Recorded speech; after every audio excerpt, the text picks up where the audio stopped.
तर hello guys, welcome to my new blog. आणि आज ड्रायव्हिंग स्कूलचा 4था दिवस आहे, म्हणजे प्रॅक्टिकलचा ऑन रोड. तर मी तुम्हाला दाखवतो की आज मी काय शिकणार आहे, आज रूट कोणता असणार आहे किंवा काय. कारण बरेच दिवस मी तुम्हाला बोललो कालच्या व्लॉगमध्ये पण की व्लॉग टाकत नव्हतो, म्हणजे काय म्हणतील, म्हणजे असं हे वाटत होतं थोडं एक कंटेंट बघायचा त्याच्यानंतर शूट करायचं असं होतं.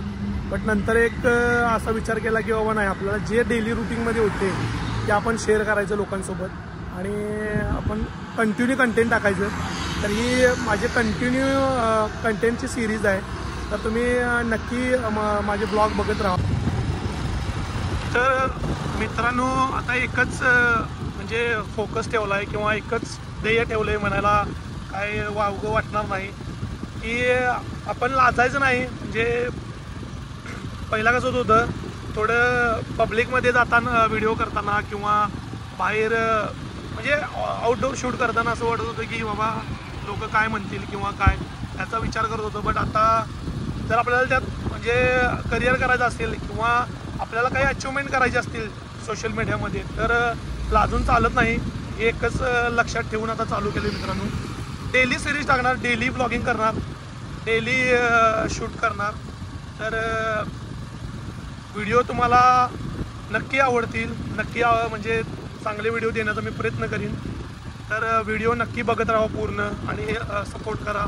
मित्रांनो, फायनली इथं पोचलो आहे मी आता ड्रायव्हिंग स्कूलच्या इथं.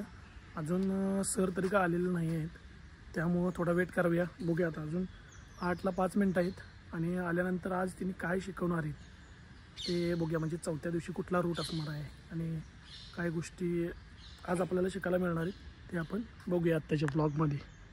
शिकायचं आहे आज आपल्याला घाट सेक्शन बघायचं आहे. घाटामध्ये जे हिडन पॉइंट असतात जे आपल्याला दिसत नाहीत, ओके, स्पीड कसं कंट्रोल करायचं आहे, तर हे आपण आज या ठिकाणी आज घाट सेक्शन मध्ये आपण बघणार आहे. ओके. तर जोपर्यंत आपल्याला पुढचा रस्ता पूर्ण क्लिअर दिसत नाही तोपर्यंत आपण ओव्हरटेकिंग करायचं नाही किंवा जास्त स्पीड द्यायचं नाही.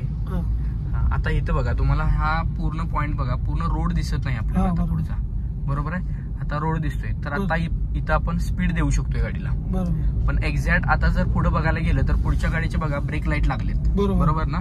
कारण तिथे कसं आहे, टर्न आहे, तिथं पुढचा आपल्याला रोड पूर्ण दिसत नाही, त्यामुळे तिथे काय होणार, आपलं स्पीड आपण कमी करणार आहे, बरोबर आहे, लक्षात तुमच्या. आणि ज्यावेळी तुम्हाला पूर्ण रोड दिसणार त्यावेळी तुमचं स्पीड तुम्ही काय करायचं आहे, पुन्हा रन करायचं आहे. आता इथं बघा, किमान 14-15 किलोमीटरचा ट्रॅक होईल तरी होय. तुमच्या आपलं कसं आहे, किलोमीटरचं टाइम हे नाही आहे, आपल्याला लिमिटेशन नाही आहे. आपल्या इथं 1 तास आपण देतोय. 1 तासामध्ये तुम्ही किती फिरू शकताय. जर तुम्ही आता कालचा जर बघितलं, तुमचा 3रा दिवस होता, तुम्ही काल 15 किलोमीटर गाडी चालवल्या. जसा तुमचा एक्सपिरियन्स वाढत जाणार आहे तसं तुमचं किलोमीटर पण वाढणार आहे. Okay okay. आता हे बघा, हिडन पॉइंट असतात इथं. जोपर्यंत तुम्हाला रस्ता पुढचा क्लिअर दिसत नाही तोपर्यंत तुम्ही स्पीड घ्यायचं नाही. असं नाही मी माझ्या लेननं चाललोय, मी स्पीडनं जाऊ शकतोय, असं नाही. तुमच्या पण लेन मध्ये काहीतरी प्रॉब्लेम येऊ शकतोय. एखादी गाडी वगैरे ब्रेकडाऊन झालेली असू शकते, कारण ते काय असतं, हिडन असतं, त्यामुळे आपल्याला तो दिसत नाही. तर त्यासाठी आपण स्पीड जास्त घ्यायचं नाही. कार सेक्शन मध्ये सर म्हणजे टेंटेटिव्ह स्पीड किती ठेवायला पाहिजे आपण? आता कसं माहिती आहे का, काही ठिकाणी आपल्याला दिशा फलक पण लावलेले असतात, त्या ठिकाणी दिलेलं असतं की गाडी 31च्या स्पीडने चालवा, 40च्या स्पीडने चालवा, 60च्या स्पीडने चालवा. जर ते तुम्ही जर नियम जर फॉलो केलेत तर तुम्हाला कोणत्याही प्रकारचं म्हणजे हे येणार नाही आहे, प्रॉब्लेम येणार नाही आहे त्या ठिकाणी गाडी चालवण्यासाठी. अगदी स्मूथली तुम्ही गाडीचे चालवू शकता त्या ठिकाणी. Okay okay.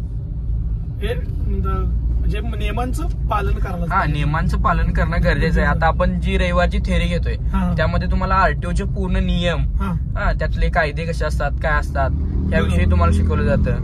म्हणजे तुम्हाला गाडीची इन्फॉर्मेशन दिली जाते, इंजिन विषयी असेल. नाही, मी बघितलंय आता तुमच्या पहिला माझा जो सेक्शन झाला ना, पूर्ण गाडीची माहितीच दिली. बट कसं कंट्रोल करायचं म्हणजे पण समोर जर ट्रॅफिक असेल तर कसं करायचं. आता तिथे या ठिकाणी कसं असतंय, तुम्ही जर चढायला आता चाललाय, बरोबर, तर तुम्ही आता अप गिअर मध्ये असाल किंवा 3ऱ्या असाल, 4थ्या असाल, ज्यावेळी तुमचं स्पीड जसं कमी होणार आहे तसं तुम्हाला गिअर कमी करणं गरजेचं आहे. बरोबर, अलग लक्षात. गाडी बंद पडणार. तर हे जे पहिला गिअर, 2रा गिअर, 3रा गिअर हे आहेत, त्यामध्ये पॉवर असते, आणि 4था 5वा गिअर आहेत हे स्पीड साठी असतात. तिसऱ्या गिअरला पण आपण स्पीड घेऊ शकतोय. तुम्हाला आता मी सांगितलंय सिम्युलेटर वरती जे शिकवले की पहिल्या गिअरला किती स्पीड पाहिजे, दुसऱ्या गिअरला किती स्पीड पाहिजे, तिसऱ्या गिअरला स्पीड किती पाहिजे, ह्यावरती तुम्ही तिथं मेंटेन ठेवायचं आहे. भले तुम्ही चढतीला असू देत किंवा घसरतीला असू देत, जेवढं तुमचं स्पीड राहणार आहे तेवढा तुमचा गिअर असणं गरजेचं आहे. जर तेवढा गिअर असेल तरच तुम्हाला ऍव्हरेज चांगलं गाडीला पडणार आहे, तुमचं इंजिन चांगलं राहणार आहे.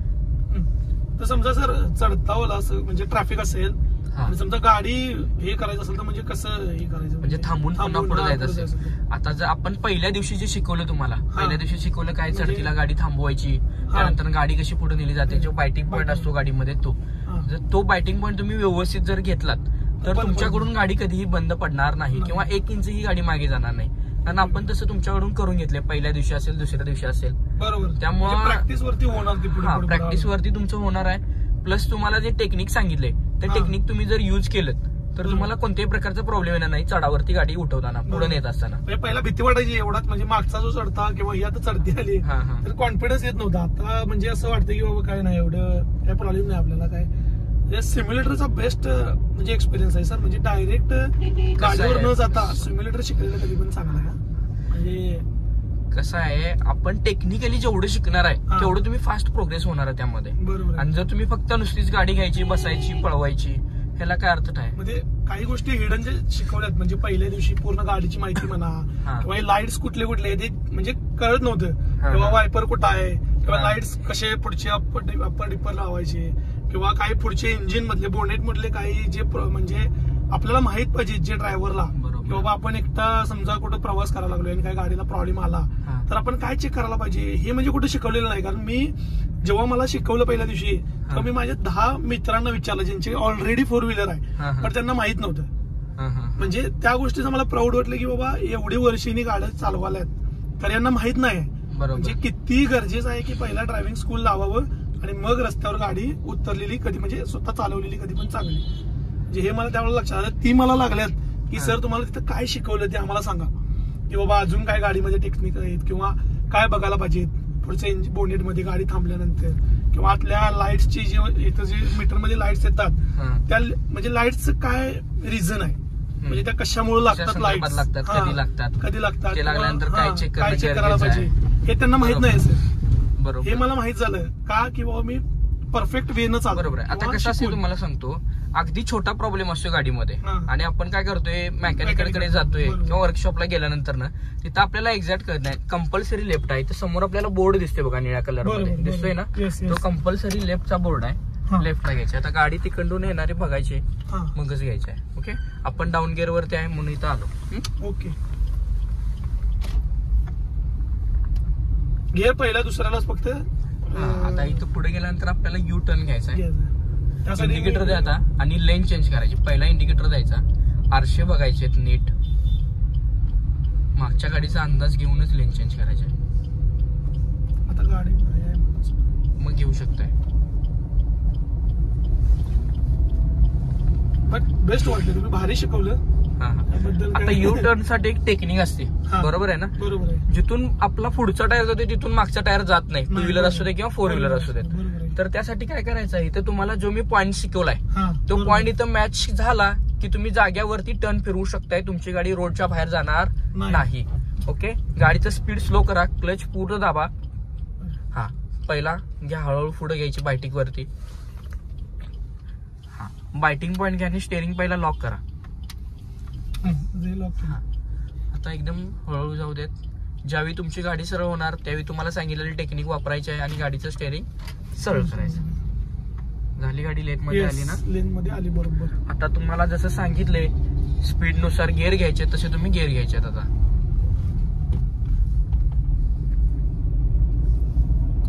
कसं आहे, अगदी छोटा प्रॉब्लेम असतोय गाडीमध्ये आणि तो आपल्याला माहित नसतोय आणि तो घरच्या घरी पण होऊ शकतो. आता हेडलाईट तुमचा लागत नाही तर फ्यूज गेलेत का नाहीत पहिला बघणं गरजेचं असतं. तर ते फ्यूज कुठे असतात, कसे असतात, सरळ जायचंय. हा, सरळ जायचं. तर ते फ्यूज बघणं पहिला सुरुवातीला गरजेचं आहे. असे छोटे छोटे प्रॉब्लेम असतात. तुम्हाला सांगितलं आता क्रिस्टल पॅडल वरती जे लाईट येतात तर ते कशा संदर्भात येतात, कोणता लाईट लागल्यानंतर कोणती काळजी घेणं गरजेचं आहे. बरोबर आहे ना, काय कमी झाले. हा, आता तुमची गाडी जर हिट होत असेल तर गाडी हिटिंग साठी काय काय सांगितलं तुम्हाला, बरोबर. तुमची बॅटरी डाऊन होत्या किंवा बॅटरी चार्ज होत नाही, तर बॅटरी चार्ज साठी काय टेक्निक असते गाडीमध्ये, त्यामुळे ती गाडी बॅटरी चार्ज होते. तो पार्ट कुठे असतो, बेल्ट संबंधित माहिती आहे, म्हणजे भरपूर गाडीमध्ये आहे. म्हणजे ज्या गोष्टी तुम्ही माहित नाही त्या भरपूर गोष्टी आहेत आणि साध्या साध्या गोष्टी आहेत. फक्त आपण त्या एकदा जरी बघितल्या काय आणि ते जर माहिती घेतली आपण त्या गोष्टीची, तर ते आपल्या लाईफ टाइम मध्ये लक्षात राहू शकते. नाही आता लक्षात तेच झालं. कसं झाले गाडीमध्ये बसायचं कसं, हा पण एक मोठा एक हे आहे, पॉइंट आहे. गाडीमध्ये तुम्ही बसत असताना तुमची सीट ऍडजस्टमेंट कशी पाहिजे, ह्यावरती आपण थेअरीमध्ये सगळं शिकवतो. जे आपण रविवारी थेअरी घेतो, 2 तासांची थेअरी असते आपली, हा, तर त्या थेअरीमध्ये आपण शिकवतो गाडीची सीट ऍडजस्टमेंट कशी करायची आहे. एमर्जन्सी, आता समजा तुम्ही एमर्जन्सी तुम्ही गाडी फास्ट पळवा लागलाय, तुमचा टायर समजा जर ब्लास्ट झाला तर तुम्ही गाडी कशी कंट्रोल करायची आहे, हे थेअरीमध्ये आम्ही शिकवतो. किंवा तुमचा ब्रेक लागत नाही, ब्रेक डाऊन झालाय पूर्ण, ओके, ब्रेक फेल झालाय, तर तुम्ही ब्रेक वरती गाडी कशी कंट्रोल करायची, हे तुम्हाला मी थेअरीमध्ये शिकवणार आहे. अजून एक मला आवडलं काय माहितीये, म्हणजे ब्रेक का लागत नाहीत आणि त्यासाठी काय काळजी घ्यायला पाहिजे आणि कुठलं इंडिकेटर हे बघायला पाहिजे, हे आम्हाला सांगितले. आणि हे कुणाला माहित नाही अजून, हे पण मी विचारलं पोरांना की बाबा तुम्हाला माहित आहे काय ब्रेक कशामुळे फेल होतात, किंवा काय चेक करायला पाहिजे की बाबा ब्रेक फेल व्हावे नको म्हणून. ते पण मला एक आवडलं, म्हणजे ती एक माहिती चांगली होती. आता जवळजवळ आपलं किती 6-7 किलोमीटर झाला असेल ना सर? जास्त झाला असेल. आपल्याला किलोमीटरची लिमिट नाही आहे, फक्त कॉन्फिडन्स. हा, 1 तासामध्ये तुम्ही कितीही गाडी फिरवू शकता. आवडलं सर, म्हणजे तुम्ही गाडी फुल एसी मध्ये शिकवताय, म्हणजे असं नाही की बाबा काचा ओपन करून ठेवा आणि मग शिकवा.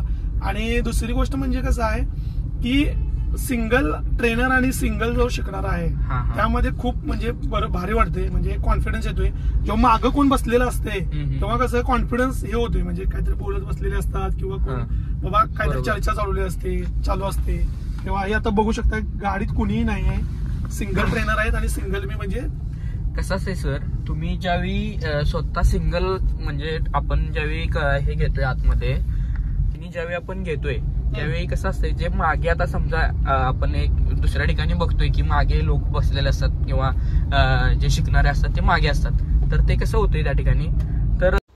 तर गाईज ड्रायव्हिंग क्लास आता म्हणजे संपलेला 1 तास झालेला आहे माझा. आता मी चाललोय घरी इथे काढल्याहून. तर आजचा व्लॉग तुम्हाला कसा वाटला नक्की चॅनलला सबस्क्राईब करा, व्हिडिओला लाईक करा आणि थँक्यू.